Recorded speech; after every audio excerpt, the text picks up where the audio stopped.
Todavía quedan unos días para que Reconciliación, el libro de memorias del rey Juan Carlos I, llegue a las librerías de España.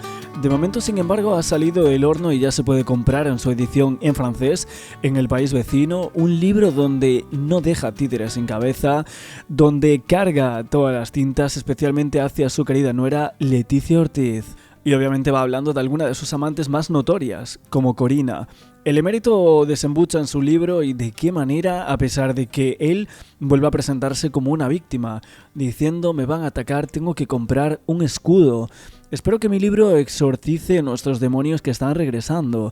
Aunque para muchos quien tendría que coger el escudo quizás tendría que ser Leticia, porque le ha salpicado una muy buena. Y es que, entrecomillado, dice: la llegada de Leticia a nuestra familia no contribuyó a la cohesión de nuestras relaciones familiares. Desacuerdo personal. La puerta de mi despacho siempre estaba abierta para hablar, nunca vino. Nuestras discrepancias personales no se reflejaban en nuestras acciones institucionales. Hice todo lo posible por superar nuestras diferencias. Ha cortado todos los puentes y me mantiene alejado de mis nietas. Estas son algunas de las cosas que escribe sobre la mujer de su hijo, pero según Pilar Eyre, la cosa va mucho más allá y Juan Carlos no ha escrito todo lo que hizo pasar a su nuera. Decía Eyre: lo que más le fastidiaba al rey no es que Leticia fuera divorciada y de origen humilde, sino que fuera periodista. Temía que su vida privada saliera a la luz por su culpa. Decía que iba a contar a sus colegas de profesión sus aventuras y avisó a todos que estuvieran callados delante de ella. El ambiente era cada vez más irrespirable. Al final no se dirigían ni la palabra. Todo esto es lo que dice la periodista y escritora Pilar Eyre acerca de este nuevo libro y también las relaciones personales de Juan Carlos y Leticia. Eyre explica también lo que revelaba un confidente cuando un día, mirando a Juan Carlos unas imágenes en la tele de Leticia y su hijo, Felipe dijo en voz alta: ¿te has dado cuenta de lo que mueve las manos? Voy a decir que le ponga un bolsito o algo, para que no esté todo el día cogiéndose de Felipe o haciendo el molinillo. Leticia, sin embargo, dicen que estaba en la habitación y lo oyó, pero al rey le importó un pito y se puso a reír. Con este panorama, la misma revista Lectura se ha fijado en un detalle que interpretan como una respuesta firme, elegante y a la vez contundente, vía look, por parte de Leticia a Juan Carlos, después de la publicación de este libro. ¿Dónde y cómo? Presidiendo un jueves el acto de entrega de los Premios Nacionales de Innovación y Diseño, con una aparente calma tensa después de que su suegro la haya situado en la diana. El libro está estructurado en 7 bloques. En el primero y el último habla de su destierro, como él lo llama, en Abu Dhabi y de la vida que lleva allí. En los otros 5 aborda su vida siguiendo una cronología más o menos temporal. Primero su infancia en el exilio, su llegada a España, su nombramiento y después sus años como reinado. Hay una parte dedicada a su vida privada y su abdicación. Juan Carlos trata de reivindicar su legado, pasando muy de puntillas por los episodios más polémicos, como el de sus relaciones extramatrimoniales, por ejemplo, pues dice que la mayoría de las que se le han atribuido son ficticias. Solo admite la de Corina sin mencionarla y dice que fue un error. Sobre los temas más polémicos habla con cierta amargura del momento en el que el rey Felipe VI le retira la asignación. Dice que entiende que en su papel como rey actuó como debía por el bien de la corona, pero le reprocha su frialdad, quizás recibió presiones del gobierno, escribe. Y lamenta, cito textual: soy el único español que no recibe pensión después de 40 años de servicio. Leticia abrió las puertas del palacio de El Pardo y lo hizo con un look que no parecía elegido al azar. De todas las opciones a su alcance había recurrido a uno de los vestidos favoritos, un diseño de punto de Massimo Dutti en color burdeos que había estrenado en el año 2022, una pieza de manga larga y cuello chimenea de punto con falda tipo pareo de corte midi, un tono rojo oscuro que aportaba sofisticación, fuerza. Consideraban que en una semana en la que no se había hablado otra cosa que de las confesiones del rey Juan Carlos, que doña Leticia había decidido vestir de rojo no era casualidad. Había transmitido energía, confianza y poder, un tono que simbolizaba pasión, fuerza y vitalidad. Al usarlo casi sin querer se proyectaba seguridad y presencia, además de generar una sensación de magnetismo y atracción. Hace unas semanas atrás la Casa Real estuvo de celebración. El día 31 de octubre fue un día muy especial para la familia, el cumpleaños de Leonor. La futura reina de España cumplía 20 años. Según estaba previsto, la princesa abandonaría la Escuela del Aire de San Javier ese viernes al mediodía una vez finalizasen las clases. Y así la joven quería festejar ese día con sus padres y con su hermana, también con sus amigos de Madrid, que no había faltado ni un solo año. Pero no hubo ni un solo Borbón en la cena, aunque tampoco ningún Ortiz Rocasolano. Leonor se reunía con Felipe VI, Leticia y la infanta Sofía, quien también viajaba desde Lisboa para celebrar el cumpleaños de su hermana. Ambas se quedarían hasta el próximo domingo para felicitar en persona a su abuela, la reina Sofía, que cumplía 88 años. Y Juan Carlos I, y según su biografía, decía que sentía mucha tristeza por no poder estar presente en los momentos importantes de la corona, como por ejemplo cuando la princesa juró la Constitución al cumplir la mayoría de edad. De hecho, era el único cumpleaños en el que pudo estar presente. El emérito estaba cansado de vivir en el exilio, tenía mucho miedo de morir solo y sabía que su final estaba cada vez más cerca y quería rodearse de sus familiares y de sus amigos. De hecho, en sus memorias, que se iban a publicar dentro de unos días en España, para Leonor solo tiene buenas palabras. Es su nieta y ella no tiene culpa del daño irreparable que le han hecho sus padres, según su versión. Por este motivo, el emérito cumplió con la tradición familiar. Como a todos sus nietos, el marido de la reina Sofía le regaló un coche a la princesa por su mayoría de edad, además de ofrecerle el pago del carnet de conducir. Lo hizo con los Urdangarín y los Marichalar, pero en el caso de Leonor y Sofía, Leticia y Felipe VI han devuelto ambos regalos. No querían nada que proveniese del dinero negro del emérito. Pero hace 2 veranos los españoles tuvieron la oportunidad de ver a Leonor conducir por primera vez por Palma de Mallorca, algo que no había sucedido este año con Sofía. Normalmente los miembros de la familia real no conducen ellos, por seguridad siempre se mueven en coches oficiales totalmente blindados con chofer y escolta. Se desconoce el modelo que le había regalado Juan Carlos I, pero en el caso de su hijo Felipe VI le había regalado un SEAT. Obviamente en este libro de memorias habla de la reina Leticia, como todos sabéis, diciendo la frase esa de que no había ayudado a la cohesión de las relaciones familiares. Una frase breve, pero el alcance era considerable. Por primera vez, el antiguo jefe de Estado reconocía de forma explícita las tensiones internas que habían marcado la convivencia dentro de la familia real desde la llegada de Leticia Ortiz al Palacio de la Zarzuela en el año 2003, cuando se anunció su compromiso matrimonial. Una confesión discreta pero significativa que arroja luz sobre un distanciamiento que se intuía desde hace muchos años, especialmente desde su abdicación en el año 2014 y su posterior salida a España en el año 2020. El comentario se enmarca en este libro en el cual pretende dar su versión de los años de reinado, la transición democrática y también las complejas dinámicas familiares que habían acompañado al cambio generacional en la corona. Pero lejos del tono institucional, el rey emérito adopta una voz directa, con la que busca reafirmar su papel histórico. Esta mención a doña Leticia llega además en un momento de máxima exposición para la reina, convertida en una figura clave en la modernización de la institución y la proyección pública de Felipe VI. En contraposición, don Juan Carlos aparece en el libro como un hombre exiliado y aislado cuyas palabras dejan entrever la nostalgia de un pasado en el cual su autoridad y su familia permanecían bajo un mismo techo. El reconocimiento de desacuerdo personal con Leticia Ortiz no sorprendería a quienes habían seguido la evolución de la monarquía española en las 2 últimas décadas, pero sí suponía un hito. Era la primera vez que el propio emérito lo admitía abiertamente, sin intermediarios ni portavoces. Y con esa frase tan simple como cargada de intención, Juan Carlos I volvía a colocar el foco en las tensiones internas en la Casa Real, justo cuando su hijo Felipe intentaba consolidar una monarquía sobria, transparente y centrada en el futuro. Un testimonio escrito sin filtros que reabría así uno de los capítulos más delicados de la historia reciente de la familia real, el de las lealtades y las heridas que nunca terminan de cerrarse. A este retrato íntimo se suma el testimonio del semanario francés, el periódico Paris Match, que tuvo acceso al libro y que no ahorró dramatismo en su descripción. Un título que puso Paris Match diciendo: el rey emérito de España es un paria, un desterrado tratado como un leproso. El rey Felipe parece haberse olvidado a quien debe su trono y a veces le envía mensajes mordaces, instándole a mantenerse alejado, alentando en esto por su esposa, la reina Leticia, quien rompió todo vínculo y que se niega a que sus hijas se comuniquen con su abuelo. Esto aseguraba la revista y obviamente rompía así en todas estas nuevas tensiones que hay en los medios de comunicación acerca de la Casa Real Española. Afirmaciones que, aunque no provienen directamente del texto de las memorias de Juan Carlos, reflejan el clima emocional que rodea a este libro. Un hombre que se siente apartado de su país, de su familia y que intenta recuperar, al menos en sus últimos coletazos, la palabra pública. De Francisco Franco habla en gran parte del libro, en varios de los capítulos, de su primera reunión, por ejemplo, cuando llegó a España y él tenía solo 10 años, y sería la primera reunión de muchas.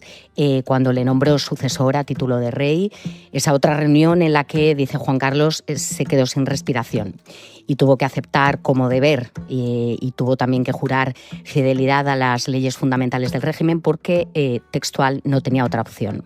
Habla de Franco con cierto cariño, dice que le respetaba mucho y que la gente tiene de él una imagen de alguien frío, pero que con él fue muy cariñoso, e incluso habla de una cierta relación filial de padre e hijo. Dedica un capítulo a su muerte y dice que en su última conversación Franco no le pidió que preservara el régimen, sino la unidad de España.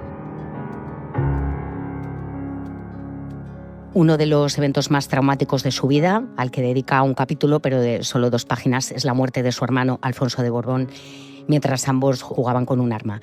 El rey emérito tenía entonces 18 años, es de las pocas veces o la primera vez que habla del tema. Textual, dice: me cuesta mucho hablar, aquello me marcó para siempre. Dice que hubo un antes y un después y nunca se ha podido recuperar de ello. Para mí hoy es muy difícil hablar de ello, pero pienso en ello todos los días. Ese golpe unió más a mi familia, le echo de menos, perdí un confidente y dejó un inmenso vacío, dice sobre su hermano fallecido. A lo largo del libro desliza muchas críticas al gobierno. Dice que hoy, cuando los miembros del gobierno actual le desacreditan, debilitan la Constitución y ponen en cuestión los logros de la transición. Bueno, mi impresión es que, como él dice al principio del libro, quiere contar su versión de la historia, recordar su legado, ¿no? Esos años de la transición que, como él dice, él construyó, y que se entiendan sus decisiones y, textual, dice él, que no le roben la historia. Sobre todo porque al final, en un capítulo que se llama La vejez enemiga, habla de la proximidad de la muerte, ¿no? Que siente pues un poco más cerca, sobre todo después de la muerte de la reina de Inglaterra y también del hermano de la reina, de la reina Sofía, de Constantino de Grecia. Él incluso dice que, bueno, que los entierros se suceden a su alrededor, que no está obsesionado por la muerte, pero que piensa en ella con serenidad, pero sí muestra cierta inquietud cuando se pregunta si hay previstos para él, ¿no?, funerales de Estado, y dice que no sabe nada y que nadie le ha hablado de esto. Me imagino que tú te las has leído o tienes al menos fragmentos desde hace mucho tiempo, ¿no? Todavía no me he leído las memorias, pero la verdad que han salido tantas cosas en los medios que más o menos uno ya se hace una idea de muchas cosas, aunque creo que vale la pena leérselas completas. Pero todavía no las tengo. Salieron esta semana en Francia y han pasado pocos días todavía. Hablar de insólito en lo que tiene que ver con Juan Carlos I, bueno, ya es casi un absurdo, pero dame un poco de contexto. Lo de presentar sus memorias y dar, cito, su versión de los hechos, ¿lo había hecho antes algún rey? No, la verdad que es inédito que un rey, ¿no?, que un rey de contemporáneo decida publicar sus memorias y también, ¿no?, realizar una promoción literaria en toda regla, como la que está ocurriendo ahora mismo en Francia, ¿no?, que ya ha dado varias entrevistas a diferentes periódicos, e incluso en próximos días se va a emitir una entrevista en televisión, en la televisión francesa. Todo eso es inédito. Hasta ahora no hay constancia de los últimos siglos que un rey decida dar ese paso, ¿no? ¿A ti te chocó, hablas de Francia, te chocó que se diera esa primera entrevista a un diario francés, a Le Figaro? Aquel artículo fue muy comentado porque hablaba incluso de que Juan Carlos era un rey Lear del periodismo, ¿no? Bueno, yo creo que sí, el rey Juan Carlos tiene mucho de figura shakespeariana, porque le rodea, ¿no?, muchísima tragedia, traiciones, intrigas. Eso encaja bastante bien, pero no, la verdad que llama la atención que un rey que está todo el tiempo hablando de lo que ama España y de lo importante que es España para él y lo importante que sería para él volver a España, decida primero publicar las memorias en Francia, únicamente por el momento dar entrevistas a medios franceses y a periodistas extranjeros y no tener ningún gesto, ¿no?, con los medios españoles. Pero yo creo que también en su caso es una estrategia inteligente porque evidentemente si tuviera que dar una entrevista a un periodista español seguramente le harían preguntas que le molestarían o que no le gustaría responder. En cambio, dando entrevistas a la prensa extranjera, al final siempre juegas con que pues serán más amables y no querrán tampoco o no conocerán toda la realidad como para hacer las preguntas pertinentes. Y es que para encontrar una imagen pública de la princesa Leonor junto a su abuelo Juan Carlos había que remontarse a noviembre de 2018, en un acto con motivo del 40 aniversario de la Constitución. Desde entonces no ha habido ningún encuentro público. Según relata el propio rey emérito, la princesa nunca ha ido a visitarlo a Abu Dhabi, aunque sí se produjo un encuentro privado en septiembre de 2024, cuando Juan Carlos se encontraba en Galicia participando en regatas y Leonor estaba en Marín. Una reunión que incluyó también a Felipe VI y a la reina Leticia, marcando uno de los pocos contactos familiares registrados en los últimos años. Las memorias que se publicaban primero en Francia y que luego iban a llegar a España 3 semanas después habían generado expectación y cierta inquietud en la casa del rey. Según varios diarios franceses, Felipe VI había presionado el año pasado para retrasar la salida del libro, temiendo el carácter sin filtros de su padre, y finalmente se concedió una prórroga de un año para hacerla coincidir con las conmemoraciones del cincuentenario de la muerte de Franco, el 20 de noviembre de 1975. No es un detalle menor, el propio Juan Carlos aprovecha la efeméride para recordar su papel en el paso del franquismo a la democracia y sobre todo para reivindicar que la democracia no cayó del cielo, según lo que dice en el propio libro.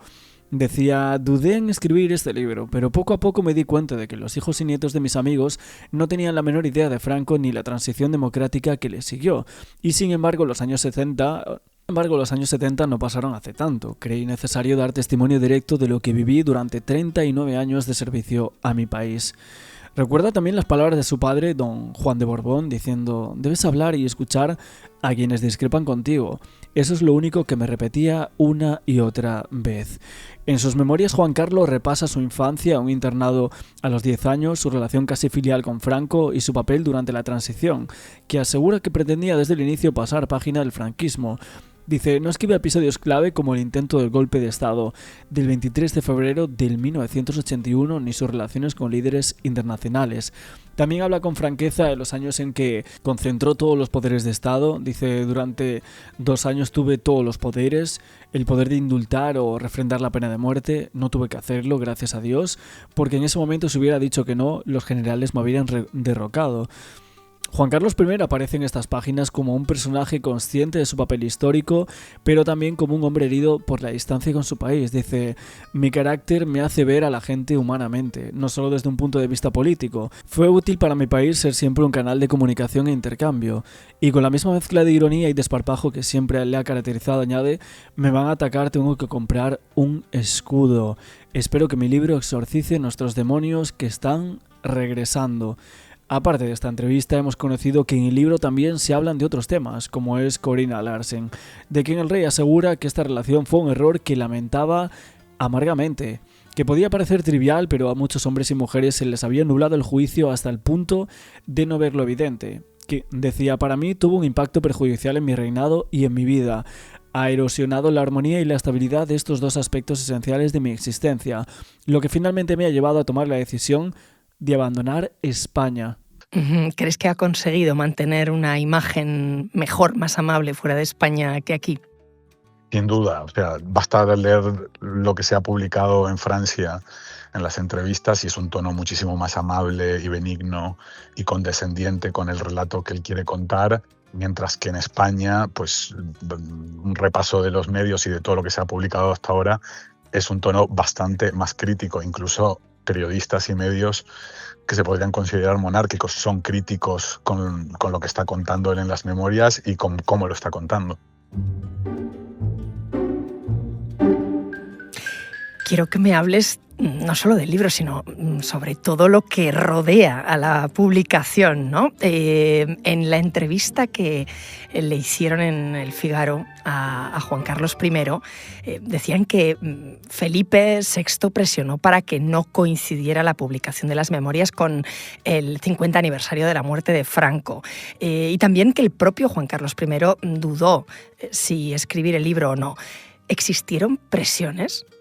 Bueno, yo estoy seguro que no sé si se llamarían presiones, pero estoy seguro que habrá habido un pedido de Palacio para que esas memorias no opacaran lo que son las celebraciones de los 50 años de la reinstauración de la monarquía en España. Claro, porque no solamente estamos recordando de los 50 años del fin del franquismo, sino también la otra parte, ¿no? Que son estos 50 años de restauración de la monarquía. Desde ya que había un interés en Palacio de que estas memorias no opacaran estas celebraciones, pero no ha servido de nada porque la publicación en Francia, ha opacado completamente y únicamente se están hablando de las memorias y muy poco se está hablando de los actos que se van a celebrar en estos días para conmemorar estos 50 años, ¿no? Y fíjate que decía algún diario francés que este libro iba a reabrir las polémicas del siglo XX español. Con lo que sabemos hasta ahora, ¿crees que eso va a ser así? ¿Se va a reabrir realmente alguna polémica política o institucional? ¿O lo que más van a brillar son las anécdotas? No, yo creo que ya se están reabriendo muchos debates interesantes que estaban un poco enterrados, como puede ser todo el debate en torno al 23F, si el rey Juan Carlos tuvo una participación o no, si tuvo o no conocimiento previo que iba a participar o no de este golpe, o luego, por ejemplo, el solo hecho de todo el periodo de transición, ¿no? Del franquismo a la democracia. Se está hablando nuevamente de cómo Franco lo designó, ¿no? Heredero a título de rey, si eso es legítimo o no. Todo ese debate yo creo que está surgiendo en general en los medios de comunicación de nuevo, porque él mismo, contando en estas memorias estos capítulos, los ha reabierto, ¿no? Repasando alguna anécdota o algún capítulo, si es que se le puede llamar así, Juan Carlos I habla de su relación con Corina Larsen, que fue su amante o pareja durante años, pero no la nombra. Dice que estaba cegado e incide en que ella lo engañó. Literalmente dice: en aquella caza del hombre me convertí en una presa fácil. Por dar algún dato, Martín, Juan Carlos I y Corina Larsen tienen abierto un frente judicial por 65 millones de euros que presuntamente él le donó a ella. Sí, bueno, es curioso, ¿no? Que, por empezar, nunca habla en las memorias de amantes, sino que habla de deslices. Utiliza ese eufemismo, dice que tuvo un par de deslices nada más, cuando está bastante es demostrado que fueron más de uno, de hecho que era algo que se repetía a lo largo de su vida. Pero sobre el tema de Corina, a mí me llama la atención un poco, ¿no? Que en realidad yo creo que el despecho no es amoroso, sino más bien económico, en el sentido de que él realiza una donación, pero una donación que perfectamente podría leerse casi como una operación financiera, ¿no? Como para él esconder ese dinero, porque si no ya me vas a explicar tú por qué una donación que recibe él de la monarquía saudí se la traspasa a Corina, ¿no? Quiere decir que yo creo que era más una estrategia financiera de ocultamiento de ese dinero que otra cosa, ¿no? Como no lo quieren vender, como un regalo de amor. Y yo creo que porque él está dolido principalmente por eso, ¿no? Porque en realidad ella se quedó con un dinero que él considera que es de él, ¿no? A Corina no la nombra, pero a quien nombra y se deshace en elogios es a la reina Sofía. Te leo. Sophie, la llama así, es una mujer excepcional, de justicia, bondad, rigor y amabilidad. España no ha podido tener una reina más dedicada e irreprochable. Martín, por lo que sabemos, ¿este aprecio es sincero?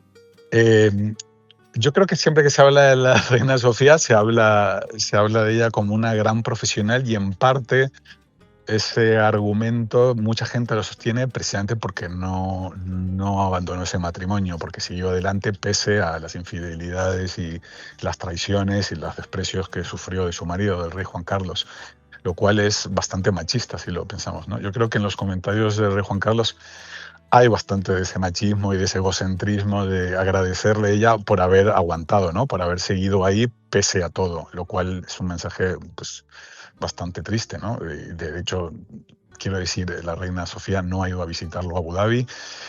Tienen una relación de que se hablan con cierta frecuencia telefónicamente, según lo ha contado el propio rey Juan Carlos, pero quiero decir, es un matrimonio roto, viven separados físicamente y emocional y sentimentalmente, y eso, quien diga lo contrario, miente. Sí, es llamativo.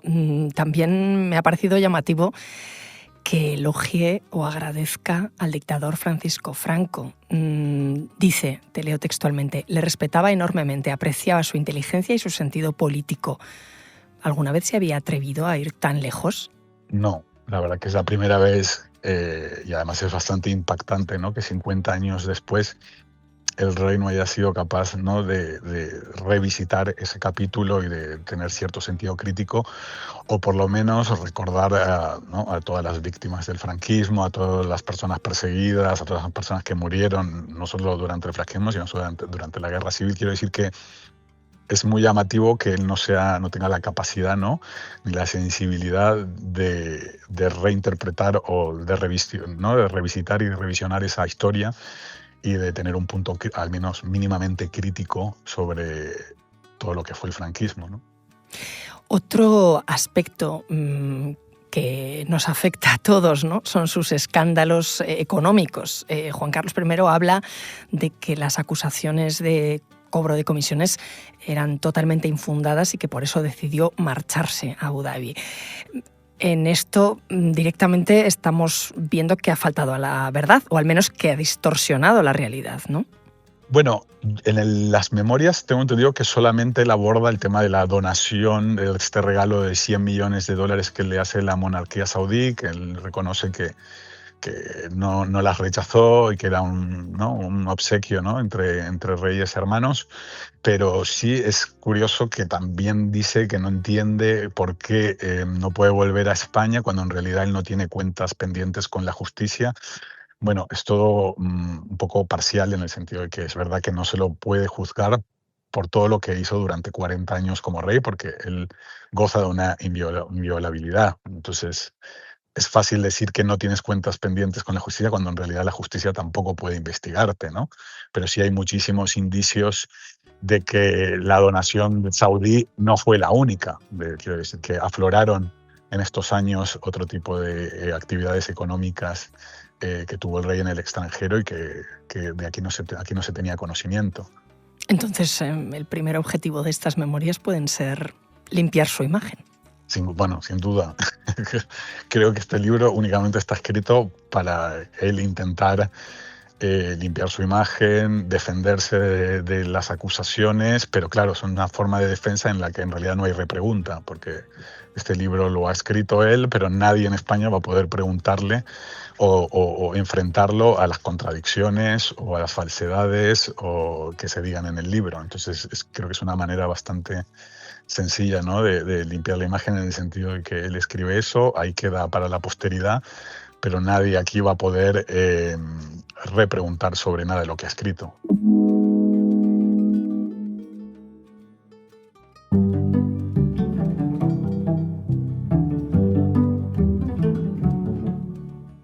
Estoy con mi compañero Martín Bianchi comentando las memorias del rey emérito Juan Carlos I y qué buscaba el exmonarca.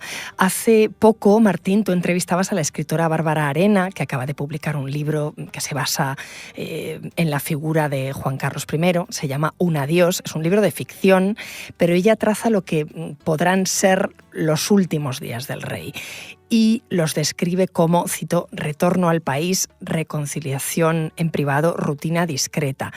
¿Tú cómo te los imaginas? No, yo creo que ya después de estas memorias va a ser muy, muy difícil ese retorno que él pretende, ¿no?, que además está exigiendo en todas las entrevistas que está dando y que también pide en el libro. Él pide volver a España y poder volver a vivir en el Palacio de la Zarzuela. Yo creo que eso ahora mismo es muy difícil, sobre todo por el tono que ha utilizado, no solo hacia el rey Felipe, sino también hacia la reina Leticia. Yo creo que ahora es bastante complicado. Respecto a la reconciliación, también lo veo muy difícil, porque en ningún momento hay un mea culpa honesto y real sobre los errores que ha cometido, y tampoco un reconocimiento como hablábamos antes, por ejemplo, de todo lo que fueron las víctimas del franquismo, que eso sería un primer paso para una verdadera reconciliación. Y lo de la vida discreta tampoco, porque cada vez que viene a España, pues todos los medios de comunicación lo siguen, siempre es noticia, entonces tampoco lo veo que se pueda normalizar, ¿no?, su presencia en España. Pero puede ser un plan, ¿no? Preparar con estas memorias su despedida, su legado, dejar una buena imagen. Si pretendía eso, ha conseguido lo contrario por el momento. O sea, no creo que esté consiguiendo ni que tener una mejor imagen, ni allanar el camino para su regreso. Pero él, de hecho, dice que quiere volver definitivamente a España algún día y habla de su funeral. Bueno, lo que dice, por ejemplo, es que no hay sitio en el Panteón Real, en el Escorial, ni para él ni para la reina Sofía. Pero, claro, en realidad supongo que lo que pretenderá es toda la pompa y circunstancia de un funeral de Estado, ¿no? Pero también tengo dudas sobre si lo tendría si muriera, por ejemplo, mañana. Quiero decir que ahora mismo el rey Juan Carlos es una figura muy incómoda para todas las instituciones, no solo para la monarquía. Entonces, la gran pregunta es si mañana muriera el rey, ¿qué tipo de funeral se le daría, ¿no? ¿Qué querrían realmente los españoles? ¿Cómo despedirse de él? Las memorias se titulan Reconciliación. ¿Con quién quiere reconciliarse? ¿Con España o con la Casa Real?